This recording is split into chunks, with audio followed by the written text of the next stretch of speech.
to good news and real talk here. Today we are going to talk about the M23 and the RDC DRC. Is the battle that is in many years ago M23 or M23 been fighting against the Republic Democratic of Congo due to different things, misunderstanding, but like now today this fight is still keeping on, is still going on.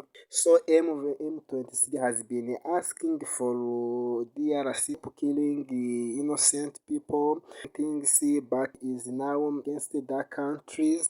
That's reason why today I would like us subscribe to this channel so that our news can reach to you early, and the moment you want to do the other news of related to different things in our nation or overseas, you can find the all both, or you can find it all on this channel. So for those who is the first time to meet us here, please subscribe and may God